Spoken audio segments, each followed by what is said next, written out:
नमस्कार दोस्तों, मैं सारांश आईएएस के इस यूट्यूब चैनल पर आपका एक बार से फिर स्वागत करता हूं। हमारी जो श्रृंखला चल रही थी प्रकाश की, उसी कड़ी को हम आगे बढ़ाते हुए आगे के टॉपिक्स का अध्ययन करेंगे। पिछले 2 दिनों से हमारी कक्षाएं नहीं चल पा रही हैं, इसका मुझे खेद है। इसके लिए मैं आपसे माफ़ी मांगना चाहूँगा। कुछ पारिवारिक कारणों की वजह से वो कक्षाएं नियमित नहीं हो सकी। मुझे किसी कार्य से बाहर जाना पड़ा, इसके लिए वो कक्षाएं नहीं हो पाई। इसके लिए मैं आपसे माफ़ी चाहूँगा। लेकिन अब आगे की जो आपकी कक्षाएं हैं वो सुचारू रूप से आपकी जारी रहेंगी और नियमित रूप से हम प्रत्येक टॉपिक का अध्ययन करेंगे, वो भी गहनता के साथ, गहराई के साथ।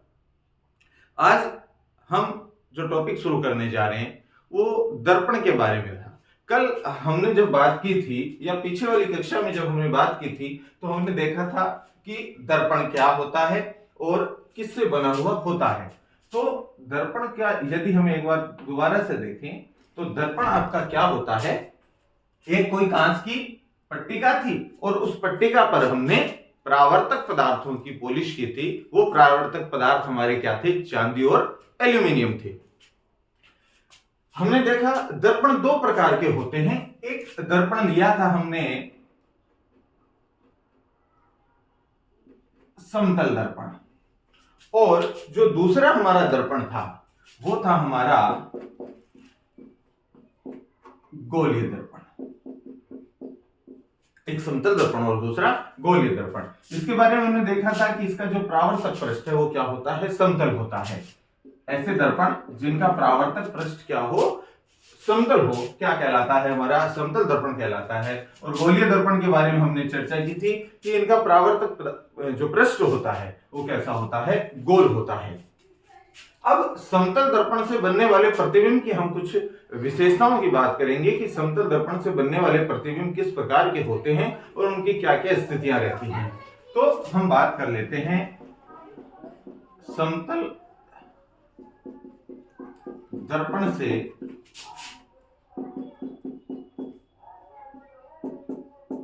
बनने वाले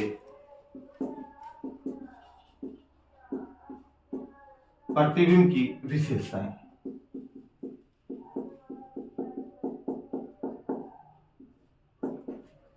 कौन कौन सी विशेषताएं होती हैं समतल दर्पण से बनने वाले प्रतिबिंब की? नंबर 1, समतल दर्पण से बनने वाला जो प्रतिबिंब होगा वो आभासी होता है और सीधा बनता है।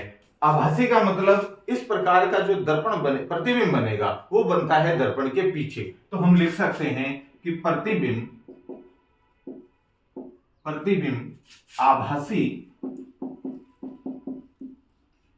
व सीधा होता है। समतल दर्पण से बनने वाला जो प्रतिबिंब है वो आभासी होगा और सीधा होगा। आभासी का मतलब ये दर्पण के कहां बनता है? पीछे की तरफ बनता है।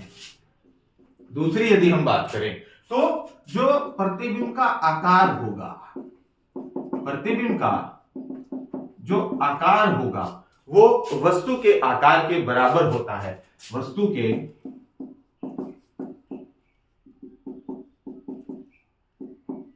आकार के बराबर होता है। इसका मतलब जितना भी वस्तु का आकार होगा, जितना भी बिंब का आकार होगा, उसी आकार का क्या बनेगा? आपका प्रतिबिंब बनेगा। इसका मतलब कि यदि मान लो कोई हाथी अपना चेहरा देख रहा है दर्पण में, तो उसे ये नहीं है कि वो चूहे की भांति छोटा दिखाई देगा। उसका आकार कैसा दिखाई देगा? बड़ा दिखाई देगा, स्थूल दिखाई देता है। और यदि मान लो कोई मोटा व्यक्ति अपना चेहरा, अपना प्रतिबिंब यदि देखना चाहे किसमें? समतल दर्पण में, तो वो मोटा ही दिखाई देगा, पतले की वहां से आप उम्मीद करना आपको क्या होगा? बेईमानी होगी, वहां से उसकी उम्मीद नहीं कर सकते। इसका मतलब जितना जिसका आकार होगा उसका प्रतिबिंब भी उसी आकार का बनता है।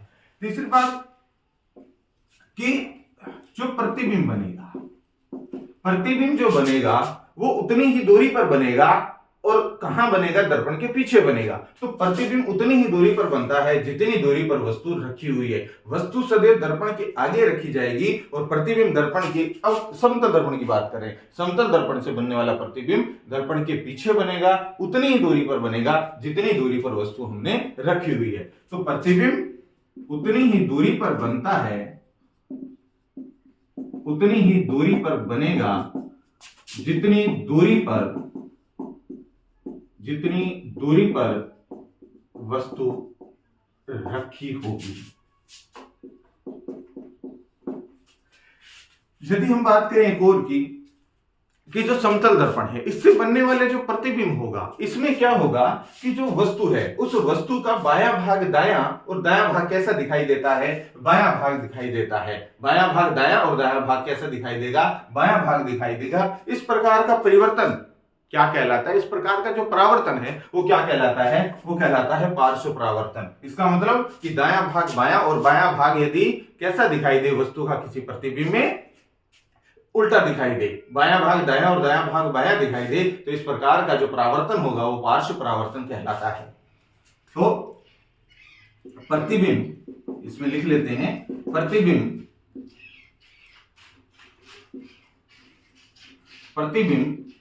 में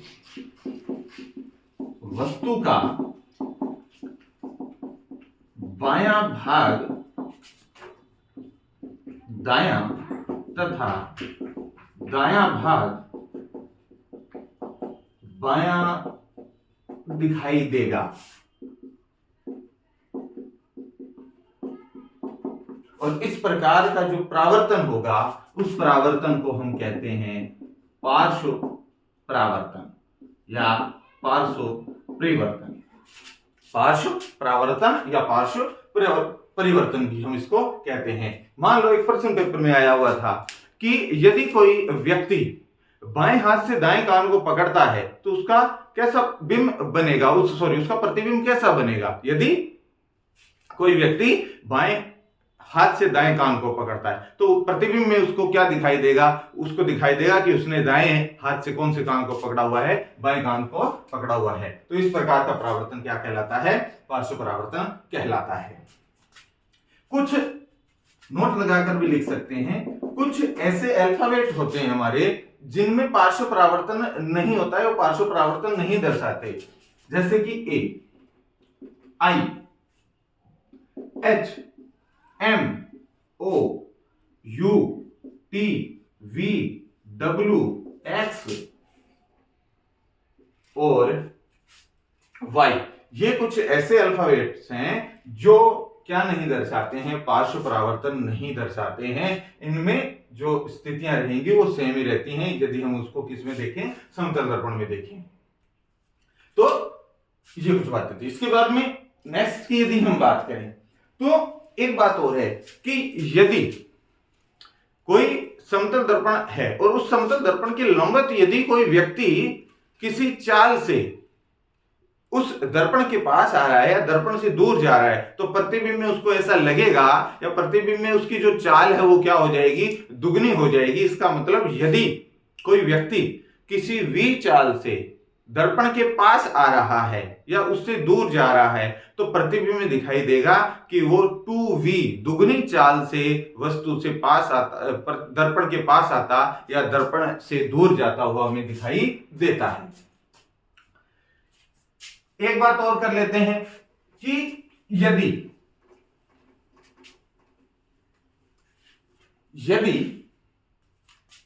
पांचवी यदि विशेषता लिखें तो यदि समतल दर्पण के लंबवत कोई व्यक्ति दर्पण से या दर्पण से किसी चाल से किसी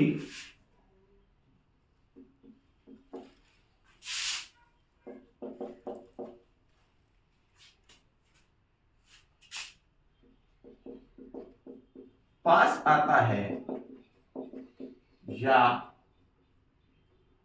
दूर जाता है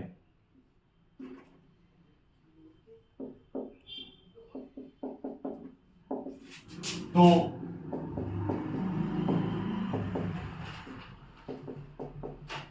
प्रतिबिंब में वह दोगुनी चाल से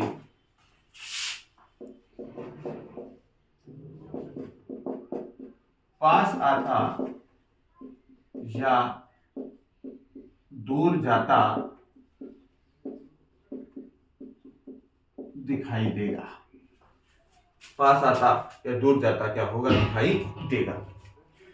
यदि हम क्या करें, आपतित किरण को यदि आपतित किरण को क्या कर लें, आपतित किरण को यदि क्या रखें, स्थिर रखें, और आपतित किरण को स्थिर रख लिया, उसमें किसी भी प्रकार का परिवर्तन नहीं करें, और दर्पण को, समतल दर्पण को किसी थीटा कोण से क्या कर दें, थीटा कोण से यदि घुमा देते हैं, तो जो परावर्तित किरण है वो 2 थीटा कोण से क्या हो जाती है, घूम जाती है। तो हमने क्या किया है, आपतित किरण को स्थिर रखेंगे और समतल दर्पण को क्या करेंगे, थीटा कोण से यदि घुमाएं तो क्या होगा कि जो परावर्तित किरण है वो 2 थीटा कोण से क्या हो जाती है, घूम जाती है। ये इसका कौन सी विशेषता है, इसकी छठी विशेषता है। इसको भी नोट कर लेते हैं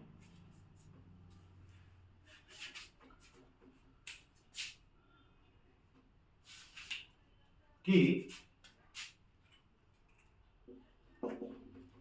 यदि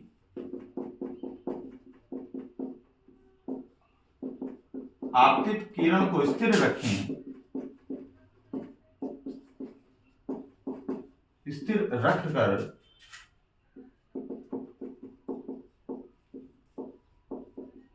समतल दर्पण को थीटा कोण से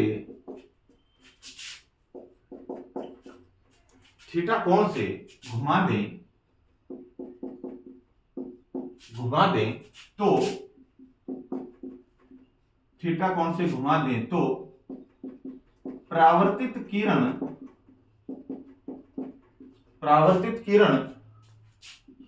2 थीटा कोण से घूम जाती है, 2 थीटा कोण से घूम जाती है। एक और विशेषता की यदि हम बात करें तो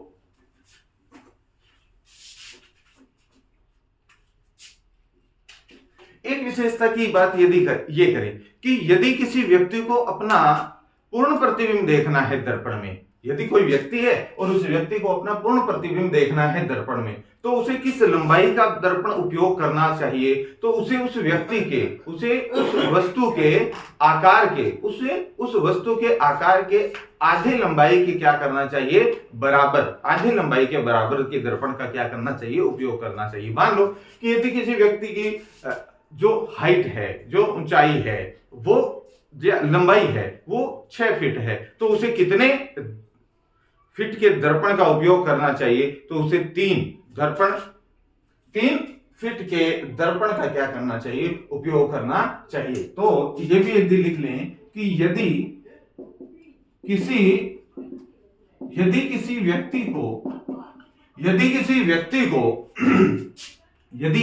किसी व्यक्ति को दर्पण में अपना पूर्ण प्रतिबिंब देखना है, दर्पण में अपना पूर्ण प्रतिबिंब देखना है,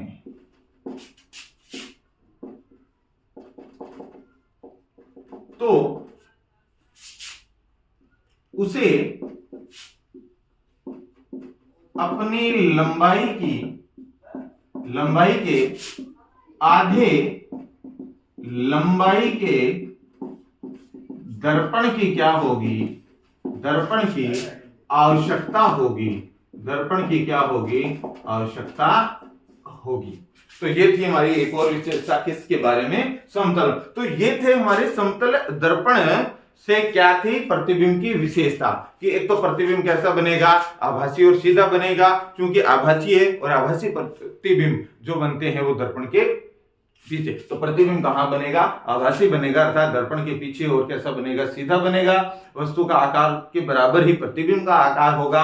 प्रतिबिंब उतनी दूरी पर बनता है जितनी दूरी पर वस्तु को रखा गया है, और वस्तु हमेशा दर्पण के कहां रखी जाएगी? सामने रखी जाएगी। तो वस्तु दर्पण के सामने, तो प्रतिबिंब भी उतनी दूरी पर दर्पण के पीछे बनेगा जितनी दूरी पर हमने वस्तु को रखा है। उसके बाद हमने बात की कि इस प्रतिबिंब में जो वस्तु है उस वस्तु का बायां भाग दायां दिखाई देगा और दायां भाग बायां दिखाई देता है। इस प्रकार का जो परावर्तन है वो पार्श्व परावर्तन कहलाता है। ये कुछ अल्फाबेट्स हैं, A I H O M U O T V W X Y, और ये कुछ इस प्रकार के अल्फाबेट्स हैं जो पार्श्व परावर्तन नहीं दर्शाते हैं। उसके बाद यदि समतल दर्पण से कोई व्यक्ति किसी चाल से क्या आ रहा है, किसी चाल से उसके पास आ रहा है, दूर जा रहा है, तो प्रतिबिंब में यह दिखाई देगा कि वो व्यक्ति दुगनी चाल से या तो पास आ रहा है या दूर, लेकिन कंडीशन क्या होनी चाहिए कि वो व्यक्ति समतल दर्पण के क्या होना चाहिए? लंबवत होना चाहिए। उसके बाद में कि यदि आपतित किरण को हमने स्थिर रख दिया और समतल दर्पण को कोण से घुमा दिया, किसी थीटा कोण से घुमा दें, तो जो परावर्तित जो किरण होगी वो परावर्तित किरण 2 थीटा कोण से क्या हो जाएगी? घूम जाती है। और यदि किसी व्यक्ति को अपना पूर्ण प्रतिबिंब देखना है किसमें? दर्पण में, तो उसे अपने लंबाई के आधी लंबाई के दर्पण की क्या होगी? आवश्यकता होगी। पेपर में एक प्रश्न आया हुआ था कि यदि किसी व्यक्ति की जो ऊंचाई है या लंबाई है वो 6 फीट की है, वो 6 फीट का है, तो उसे कितने फीट के दर्पण की आवश्यकता होगी? तो इसका उत्तर क्या आ जाएगा? 3 फीट के उसे दर्पण की, 3 फीट लंबाई वाले दर्पण की उसे क्या होगी? आवश्यकता होगी, यदि वो व्यक्ति अपना पूर्ण प्रतिबिंब उस दर्पण में देखना चाहता है। अब एक दो चीजें और समतल दर्पण के बारे में। यदि हम समतल दर्पण से बनने वाले प्रतिबिंब की यदि हम बात करते हैं कि भी प्रतिबिंब कितने बनते हैं, तो एक समतल दर्पण है तो एक ही प्रतिबिंब बनेगा। लेकिन यदि हम समतल दर्पण 2 कर दें, 2 समतल दर्पण लें, तो उनसे कितने प्रतिबिंब का निर्माण होगा, इस बारे में यदि हम बात करें तो इस बारे में देखें तो एक सूत्र भी हो सकता है कि जो समतल दर्पण है, समतल दर्पण से समतल दर्पण से बनने वाले या समतल दर्पण से बने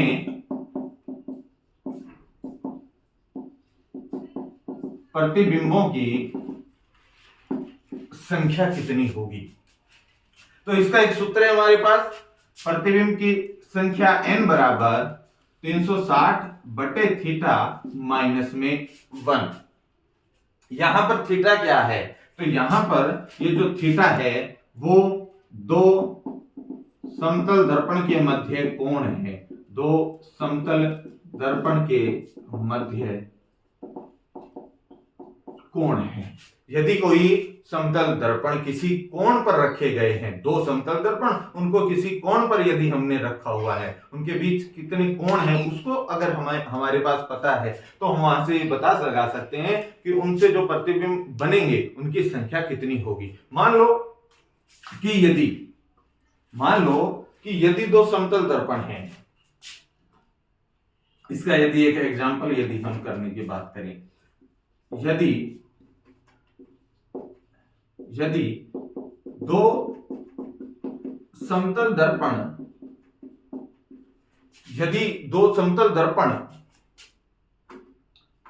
एक दूसरे के लंबवत रखे हुए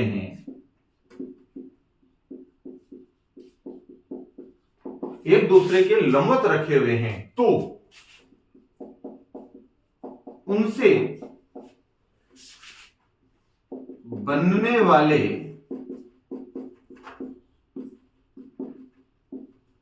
प्रतिबिंबों की संख्या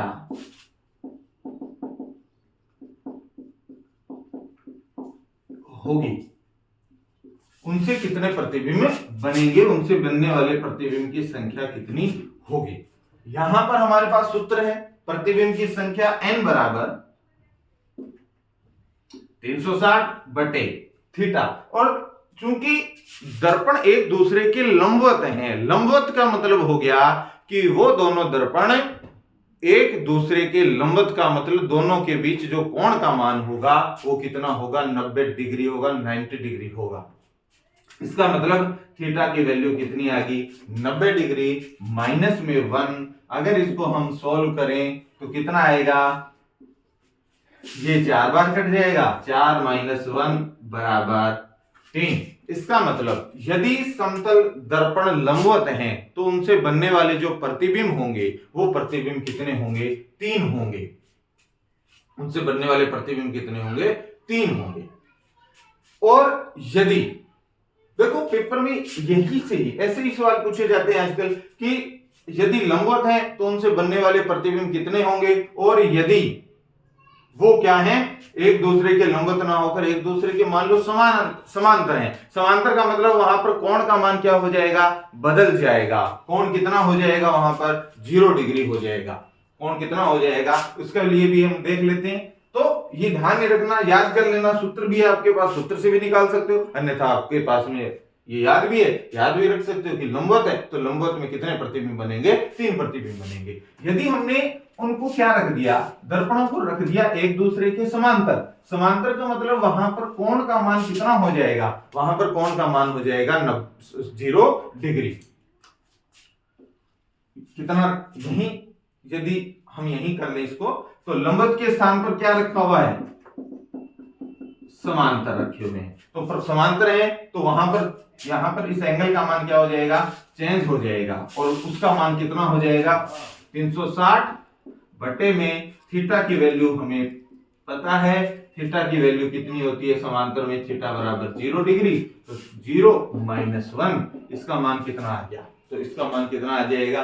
ध्यान रखना यदि हम 0 का भाग देते हैं किसी भी संख्या में तो उस समय की जो स्थिति होती है जब क्या आता है, तो जब अनंत आता है, और अनंत में से एक घटाएंगे तो भी क्या आएगा, अनंत ही आएगा। तो इसका मतलब कि n का मान कितने प्रतिबिंब बनेंगे, यदि दो दर्पण समतल दर्पण एक दूसरे के समांतर रखे हुए हैं तो इसका मान कितना आएगा, अनंत, मतलब कि अनंत प्रतिबिंब बनेंगे। और लंबवत की बात की थी हमने, तो लंबवत में कितने बनेंगे, लंबवत में 3 बनते हैं, अनंत बनेंगे। ये ध्यान रख लेना, मैथमेटिक्स में भी है ये कि यदि हम 0 का भाग दें किसी भी संख्या में तो अनंत आता है, और यदि हम 0 में किसी भी संख्या का भाग दें, यदि 0 नीचे है तो इसका मतलब मान अनंत आएगा, और यदि 0 क्या हो जाए, 0 मान लो आपकी ऊपर हो जाए, हमने 1 का भाग दे दिया तो उस कंडीशन में इसका मान कितना आ जाएगा, 0 आ जाएगा। ये भी ध्यान रख लेना। तो समांतर, यदि समांतर रखे हुए हैं तो कितने प्रतिबिंब बनेंगे, अनंत बनेंगे,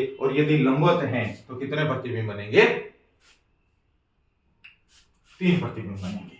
अब बात कर लेते हैं एक और स्थिति की कि वस्तु को हमने दर्पण में किस प्रकार से रखा हुआ है, उसकी स्थितियां क्या हैं, उसके आधार पर 2 स्थितियां बनती हैं। एक स्थिति होती है आपकी जिसको हम कहते हैं सम्मित अवस्था, सम्मित अवस्था, और एक अवस्था होती है असम्मित अवस्था।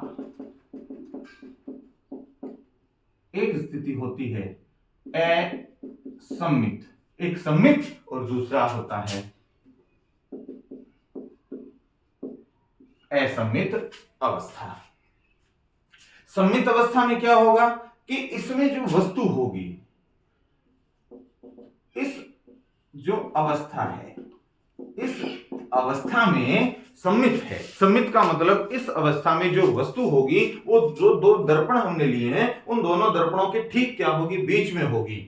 तो उस अवस्था को हम कौन सी अवस्था कहते हैं, सम्मित अवस्था। मतलब जो वस्तु रखी जाएगी वो दोनों दर्पणों के, दोनों समतल दर्पणों के कहां होगी, ठीक बीच में होगी। वो अवस्था क्या कहलाती है, सम्मित अवस्था कहलाती है। और जब 2 दर्पणों के बीच में वस्तु सम्मित ना हो, बीच में ना हो, आगे पीछे हो, तो वो स्थिति क्या कहलाती है, असम्मित अवस्था कहलाती है।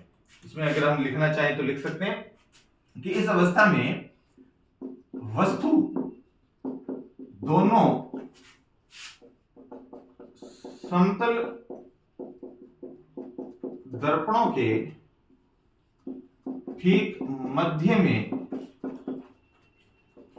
स्थित होती है।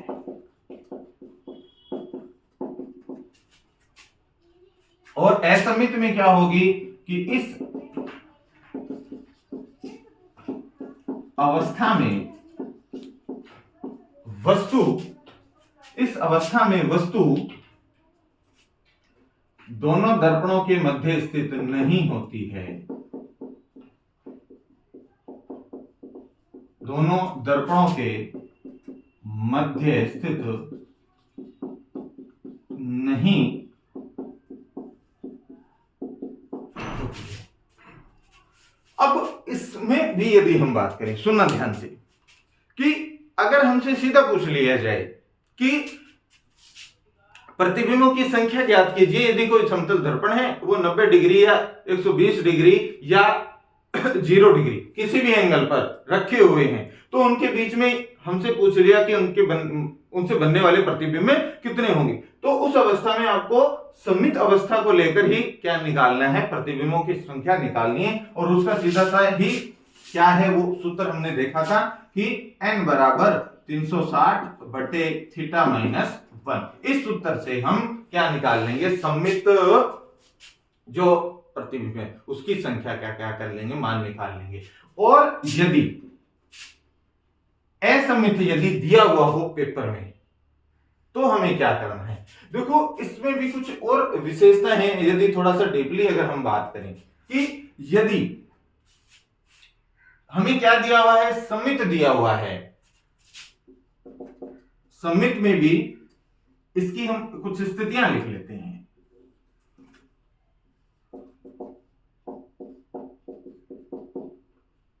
इसकी निम्न स्थितियां हैं।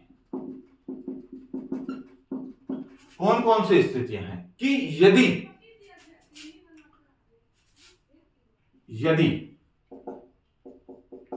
360 बटे थीटा इसका मान यदि सम संख्या है, तब भी आपको यही सूत्र लगाना है। यदि 360 बटे थीटा बराबर क्या है, विषम संख्या है, उसका मान विषम आए, तब भी हमें यही सूत्र लगाना है। लेकिन यदि हम बात करें असममित में, तो असममित में स्थितियां थोड़ी परिवर्तित हो जाती हैं कि इसकी क्या बनेगी स्थितियां, इसकी भी हम बात कर लेते हैं। निम्न स्थितियां हैं। क्या स्थितियां हैं निम्न, कि यदि 360 बटे थीटा का मान सम संख्या है, 360 बटे थीटा का मान सम संख्या है, तो हमारा सूत्र क्या लगेगा, तब उस अवस्था में सूत्र क्या लगेगा, सूत्र लगेगा वही 360 बटे थीटा माइनस 1 वाला। लेकिन यदि 360 बटे थीटा का मान क्या है आपका, विषम आ जाता है, विषम है, तो उस अवस्था में यहां से जो -1 हमने घटाया है, ये -1 नहीं घटेगा, ये सीधा का सीधा ही आ जाएगा। जैसे कि तो हम लिख सकते हैं कि फिर क्या होगा कि जो भी विषम संख्या आई है, विषम संख्या में से एक नहीं घटेगा, ये सेम आ जाएगा। जबकि सममित में क्या था, ये वाली स्थितियां थी। ये स्थितियां थी सममित और असममित की। अब यदि हम बात करें समतल दर्पण से बनने वाले जो क्या क्या उपयोग किया जाता है समतल दर्पण का, तो देखिए समतल दर्पण का एक तो सामान्य से उपयोग यही है, सुबह को अपना चेहरा जब हम देखते हैं तो वो जो दर्पण होता है वो आपका दर्पण कौन सा होता है, समतल दर्पण। तो समतल दर्पण का उपयोग एक तो क्या है, अपना चेहरा देखने के लिए इसका उपयोग है। एक इसका उपयोग पेरिस्कोप, परिदर्शी जिसको हम कहते हैं, परिदर्शी पेरिस्कोप में क्या किया जाता है, इसका उपयोग किया जाता है। पेरिस्कोप में इसका क्या किया जाता है, उपयोग की यदि बात करें तो इसका उपयोग कहां कहां किया जाएगा? तो इसका उपयोग किया जाता है एक तो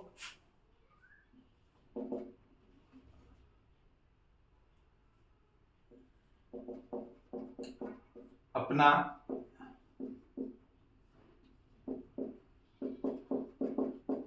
चेहरा देखने में, और दूसरा इसका उपयोग किया जाता है जो पेरिस्कोप है, पेरिस्कोप। उस पेरिस्कोप में भी क्या किया जाता है इसका उपयोग? पेरिस्कोप को परिदर्शी भी हम कहते हैं, तो परिदर्शी में भी इसका क्या किया जाता है? उपयोग किया जाता है। तो पेरिस्कोप में कौन सा दर्पण होता है? समतल दर्पण होता है, और 45 डिग्री के कोण पर, कोण भी लिख देता हूं मैं, 45 डिग्री के कोण पर दो समतल दर्पण इसमें क्या होते हैं? लगे हुए होते हैं। ये सामान्यतः पनडुब्बियों में या वहां जब हम किसी चीज की जांच कर रहे होते हैं उस समय इसका क्या किया जाता है? पेरिस्कोप का उपयोग किया जाता है। जासूसी वगैरह करने में भी इसका हम उपयोग करते हैं। तो ये था आपका समतल दर्पण, और इससे बनने वाला क्या है, इससे क्या इसके उपयोग है, क्या इसकी क्या है स्थितियां हैं, वो आज हमने कुछ बातें की। आगे की जो कक्षा है हम उसमें गोलीय दर्पण और उससे संबंधित जो उसकी कुछ परिभाषाएं उसके बारे में क्या करेंगे? बात करेंगे। बहुत बहुत धन्यवाद।